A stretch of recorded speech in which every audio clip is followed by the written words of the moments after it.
akan masuk ke creep.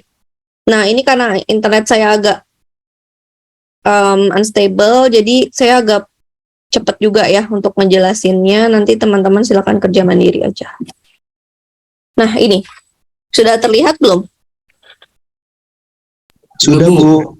Oke, Sudah, Bu. kita mulai ya. Bismillahirrahmanirrahim. Pertama, kita akan masuk dulu ke pengertian creep. Creep itu apa? Creep adalah sebuah bentuk deformasi plastis material. Deformasi plastis ya, artinya perubahan bentuk secara permanen atau enggak? Permanen atau enggak? Enggak, Bu. Permanen, Bu. Plastis, Bu. Plastis itu permanen ya. Ketika material tersebut beroperasi pada temperatur tinggi dan terkena beban statis. Jadi di sini variabel yang mempengaruhi adalah temperatur tinggi dan pembebanan. Ya. Nah, kalau yang tadi fatigue itu apa? Pembebanan dan apa kalau tadi variabelnya? Siklus. Siklus itu artinya apa? Penggunaan berulang atau penggunaan yang sudah berumur gitu ya. Kalau creep, dia variabelnya itu terjadi karena adanya temperatur tinggi dan pembebanan pada material tersebut. Penyebabnya tuh itu. Bebannya tapi beda sama fatigue. Kalau fatigue tadi itu cenderungnya tuh beda-beda ya, kan dia berfluktuasi tegangannya. Jadi suatu ketika bebannya cuma 50 MPa, tapi nanti tiba-tiba 150 MPa. Nanti balik lagi ke 30 MPa, nanti ke 100 MPa. Contoh paling gampang yang sudah saya jelaskan kemarin adalah aplikasinya pada jembatan. Kan mobil yang lewat itu kan bebannya nggak seragam kan. Mobil pertama lewat 200 kilo. Selanjutnya ada truk lewat 500 kilo. Itu kan berarti beda-beda ya. Nah, itu pembebanan yang dinamis atau tidak statis atau tidak sama.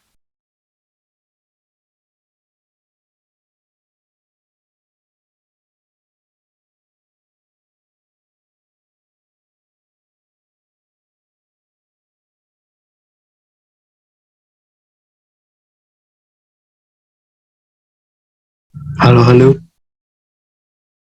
Iya, sepi.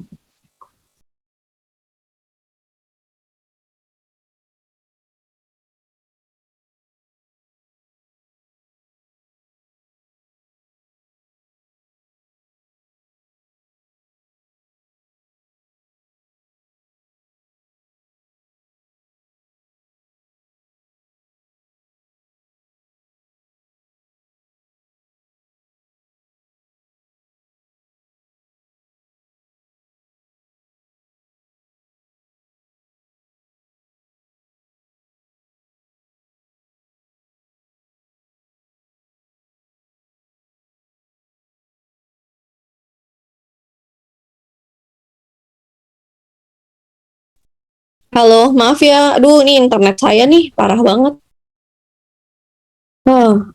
Halo, saya udah join belum? Sudah, Bu. Oh, ya. Sudah, Bu. Saya ulang ya. Tadi sampai mana? Saya ngomong jembatan udah ke itu belum? Belum, Bu, baru kecepatan mobil. Mobil, Bu. Oh iya. Beban mobil. Jadi contohnya itu kalau beban dinamis itu jembatan yang dimana dilewati banyak mobil. Karena tiap mobil itu kan pembebanannya pasti beda. Bobotnya pasti beda tuh. Yang satu 100 kilo, yang satu 300 kilo, di belakang ada truk gitu kan. Nah itu beda. Kalau ini beban yang diberikan itu adalah beban statis, ya, di mana beban tersebut itu di bawah dari batas deformasinya dia sebenarnya. Kalau temperatur ruang, jadi kalau temperatur ruang dia di lingkungannya itu lingkungan temperatur biasa dan diberikan beban dengan nilai sekian itu dia nggak akan terjadi deformasi plastis atau nggak akan gagal. Tapi ketika dia di temperatur tinggi dikasih beban yang sama, dia akan gagal dan namanya itu adalah creep gitu. Jadi ini salah satu bentuk kegagalan lagi nih, gitu ya. Nah, contoh aplikasi mesin atau komponen yang beroperasi pada temperatur tinggi itu adalah turbin, reaktor nuklir, industri kimia, konversi energi, dan lainnya. Ya, ini contoh ilustrasi pengujian krip. Jadi di sini furnace ya, ini furnace. Di sini adalah sampelnya. Dia diberikan dipanaskan gitu ya. Jadi dia dalam lingkungan yang panas. Ketika mencapai temperatur tertentu, dia diberikan tegangan, mirip seperti uji tarik gitu. Lalu nanti hasil pengujiannya diplotkan ke dalam grafik atau kurva juga, di mana di sini ada strain dan time atau elongasi dan waktunya, gitu. Jadi di sini adalah hasil dari pengujian tarik itu akan krip itu akan menghasilkan kurva seperti ini tadi ya, strain dan waktu atau elongasi. Ya di sini kan strain itu bisa kita artikan regangan atau kita bisa dapat nilainya dari delta elongasi ya. Dari delta elongasi atau delta perpanjangan kita bisa dapat nilai strain. Gitu. Ada 3 fase atau 3 tahapan. Yang pertama primary, ini ya dari kurva sini ke sini primary. Lalu ada secondary creep dan yang ketiga adalah tertiary creep. Ketika tertiary dia akan akhirnya rupture. Atau di sini kenapa makin tinggi? Kenapa menuju rupture grafiknya makin tinggi? Ada yang bisa jawab nggak? Kenapa dia naik kayak gini nih?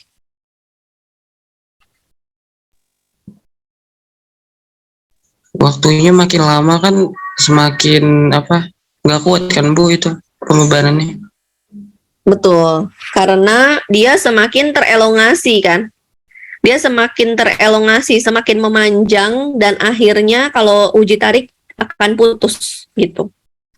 Ya kan? Dia semakin memanjang nih, nilai elongasinya kan juga tinggi. Semakin memanjang dan akhirnya terbentuk crack di dalamnya, akhirnya rupture gitu. Ada beberapa material yang tahan creep, di antaranya stainless steel, refraktori itu bisa dari keramik, bisa juga dari baja ya, mengandung kandungan Nb, Mo, W dan Ta, lalu superalloy.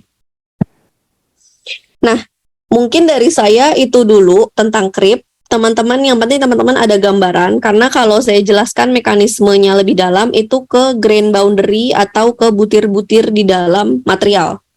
Saya rasa mungkin itu sedikit terlalu dalam ya untuk teman-teman pelajari. Jadi saya cukupkan sampai ke konsepnya. Sampai sini dulu teman-teman sudah ada yang ingin ditanyakan dulu nggak? Atau sudah paham? Bu mau nanya Bu. Boleh, silakan. Siapa ini yang nanya? Muhammad Kausyar Bu. Iya. Berarti kalau dari ujinya itu sama kayak Fatik ya Bu? Terus kalau Enggak, ini beda. Kalau fatigue itu kan berulang kan? Tadi iya, makanya saya bilang variabelnya itu juga adalah kan. beban dan berulang. Gimana Kausyar? Maksudnya untuk kegagalan suatu material juga kan Bu? Oh, dia termasuk kegagalan sebuah material juga, betul. Oke Bu, untuk prosesnya dijelaskan nanti kan Bu ya? Proses apa? Proses kayak kemarin kan dikasih tahu cara mekanismenya kayak gimana. Kalau ini juga dijelaskan Enggak, nah beda. Kalau yang kemarin itu kan ada mekanismenya ya, kayak dia awalnya crack initiation kayak gitu kan. Nah kalau ini mirip sama uji tarik, makanya saya nggak jelasin lagi. Dia mirip sama tensile, uji tarik nih kalau mau ujinya ya. Dia mirip sama uji tarik, hanya bedanya, nah dia itu sampelnya dipanaskan. Nih, kan kalau uji tarik sama nih, force-nya di atas ke bawah ya, ditarik ya. Ini juga kurang lebih kayak gitu, hanya bedanya dia dipanaskan. Jadi ada tambahan variabel yaitu temperatur. Gitu Kausyar. Oke Bu, terima kasih Bu. Ya. Kita langsung ke case study. Ini internet saya juga nih. Udah ngadat-ngadat. Jadi case study-nya adalah, silahkan. Kausyar, silakan dibaca.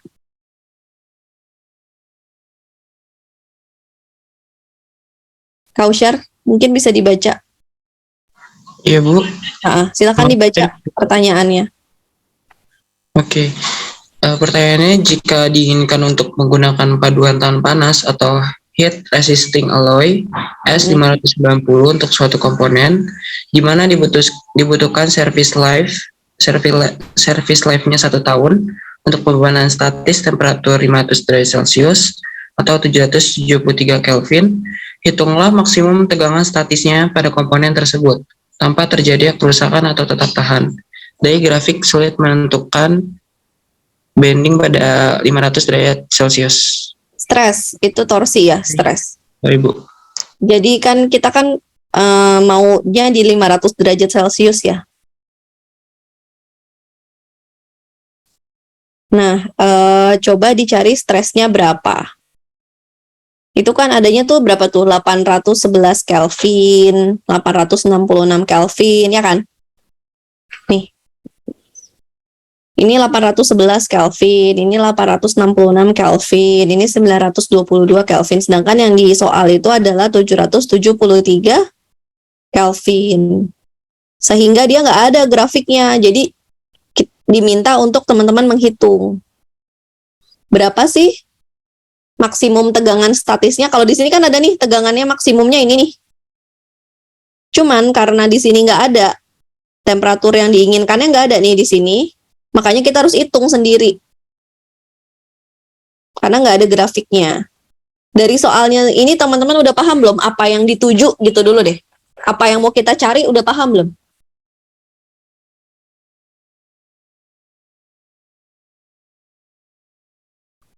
Saya mau nanyain cewek. Maksimum tegangan statusnya Bu. Iya, betul. Tapi udah paham kan yang mananya? Saya mau tanyain cewek dulu ah. Bentar. Yang cewek siapa ya?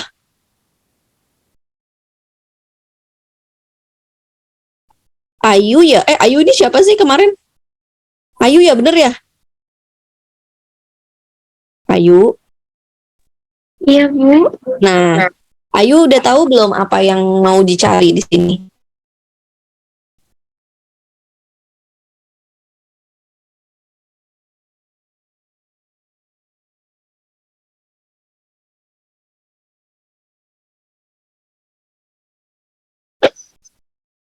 Ayu.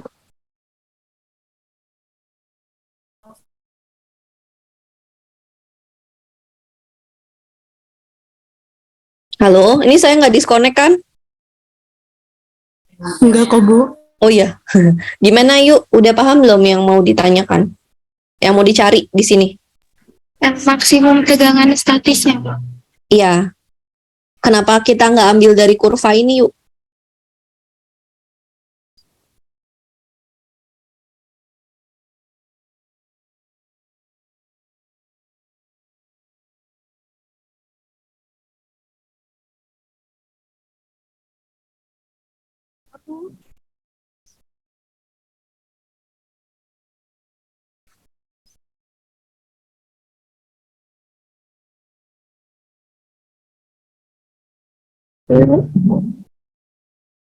Kita mau cari tegangan. Terus kalau yang ini kenapa bedanya apa nih? Kalau ada grafik-grafik yang di dalam ini nih, garis-garis.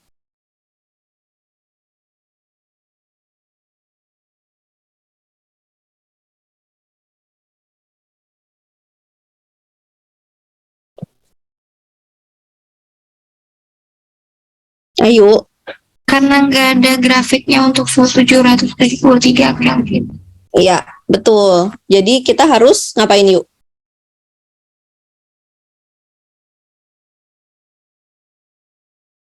Kalau nggak ada grafiknya, kita harus ngapain yuk? Ngitung, Bu. Ngitung. Oke, good. Udah, saya mau nanya itu doang. Ya, kita lanjutkan. Ini saya berikan. Kita pakainya, oke, saya akan menjelaskan. Jadi ada dua metode untuk menghitung stresnya. Kita akan pakai salah satu metode, yaitu namanya Larson-Miller parameter. Ya, kita akan pakai Larson-Miller parameter. Nah, teman-teman pakai rumusnya yang ini nih. Hitung PLM-nya. PLM-nya berapa? PLM-nya sama dengan rumusnya ini. T log T plus C. Ya, teman-teman pakainya yang ini.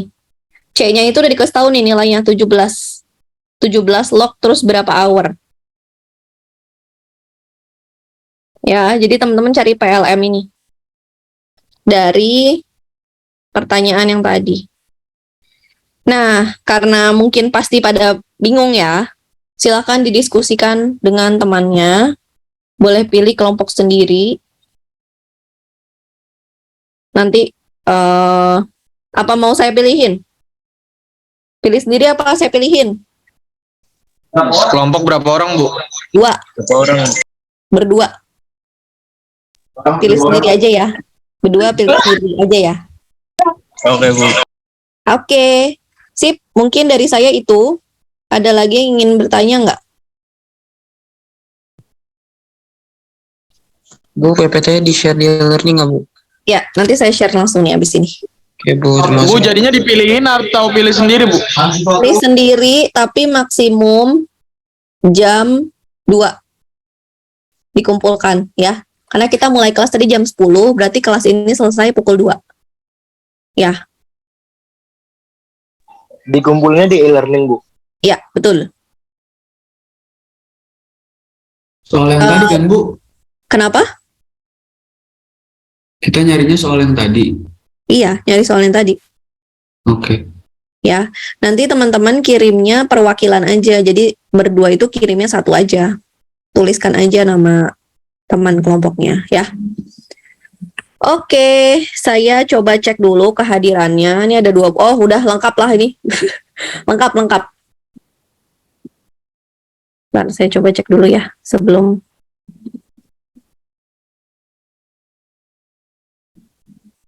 Hanif, ada nggak Hanif? Hanif? Oh, Hanif nggak ada. Ada, Bu. Oh, ada. Kamu belum absen ya di e-learning. Saya checklistin. Sama, oh ya ada. Udah lengkap semua. Dari saya itu aja ya. Ini mohon maaf juga koneksinya. Saya juga agak-agak nih. Silakan teman-teman dikerjakan soalnya. Kita bertemu lagi pekan depan ya. Sebelum ditutup, mari kita berdoa dulu. Berdoa dipersilakan.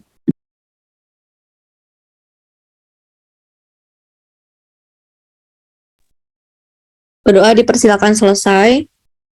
Terima kasih banyak atas kehadiran